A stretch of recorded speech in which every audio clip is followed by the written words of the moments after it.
If things are this dicey, then why do we tolerate it? The reason is simple. We import oil not because it's cheaper. We import oil because we don't have enough to support our lifestyle. The National Highway Act, passed in the 1950s, haunts us still. If that act had provided for more mass transit as well as highways, we might have a different world. But we don't. U.S. oil production peaked in 1971 and has declined ever since. The U.S. Geological Survey says that through the mid-90s, about 160 billion barrels of oil and 840 trillion cubic feet of gas have been found here. 110 billion barrels of oil may be left, but because of technical difficulties, we should probably count on recovering no more than about 40 billion of that oil. We use 5 billion barrels a year. The math is simple.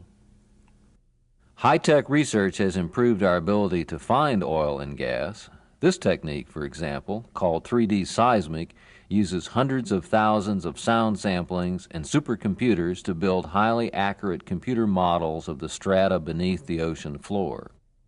Now, almost all of the world's projected oil supply lies outside the United States.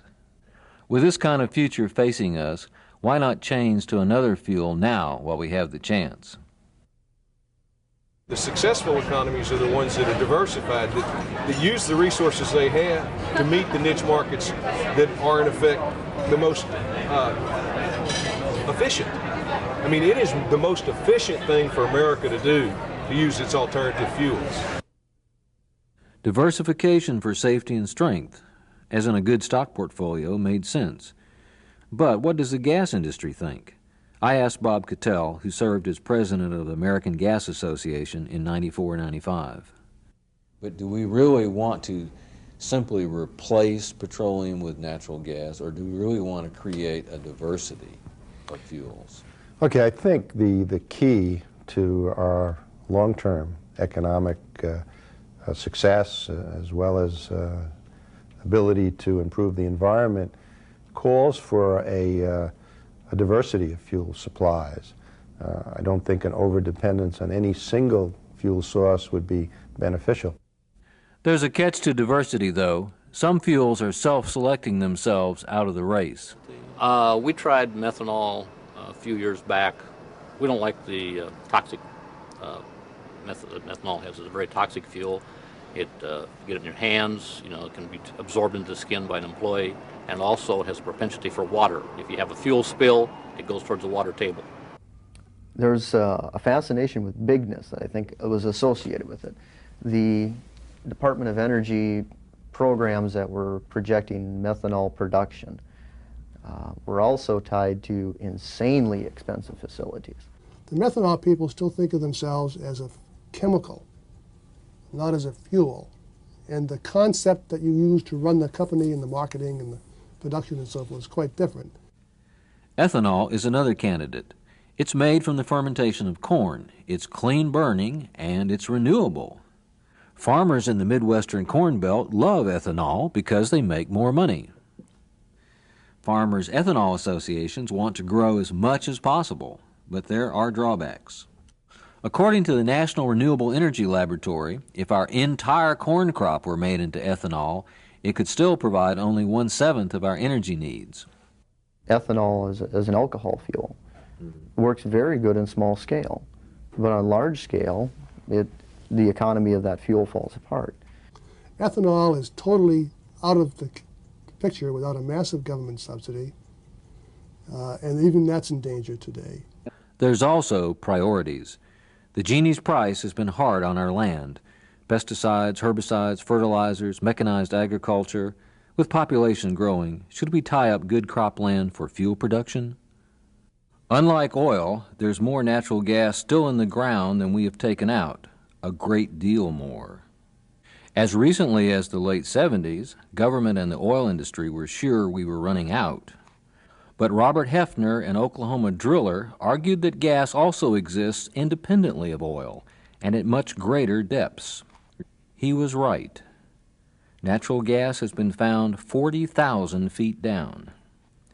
Gas has also been found trapped in rocks called tight sands.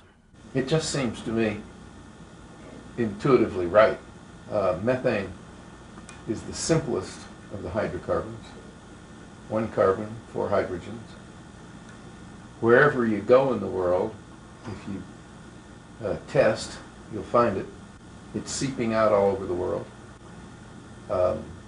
It's been found in most of the solar system. It's in swamps. It's in coal everywhere that coal is found. It's in oil everywhere oil is found. It's in the oceans, we now learn.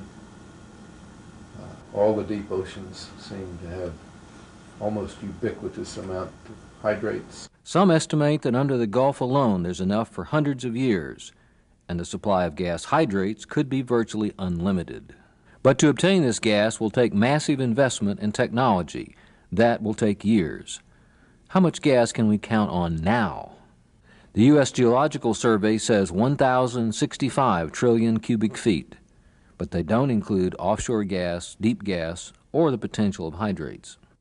Most experts agree now that the resource base for natural gas reserves in the U.S. is somewhere in the neighborhood of 1,000 to 1,300 trillion cubic feet.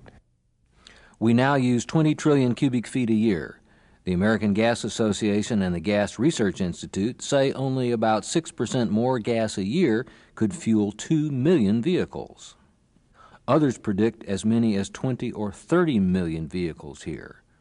Worldwide, there are already 1 million, but at present, America has only 40,000. Unfortunately, the United States is way behind in this technology. If you look at Italy or foreign countries, you'll see over 40 years of experience.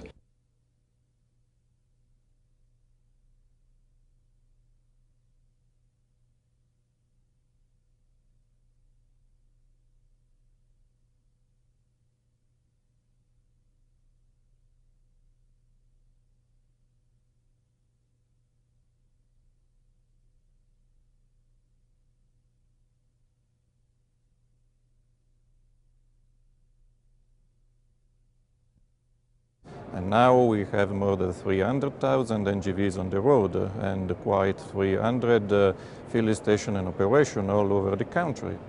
The reason now is a blend of economics and environment.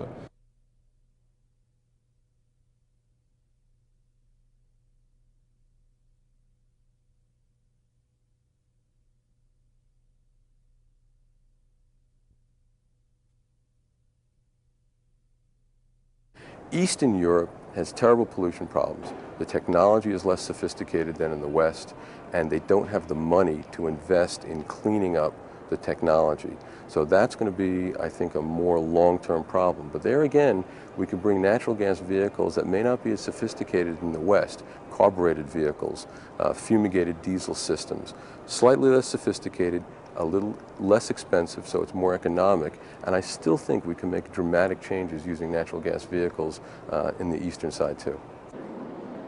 Energy choices and pollution have large-scale impacts, and they don't respect political boundaries. So any meaningful solutions must involve large-scale cooperation. More about that in the next program.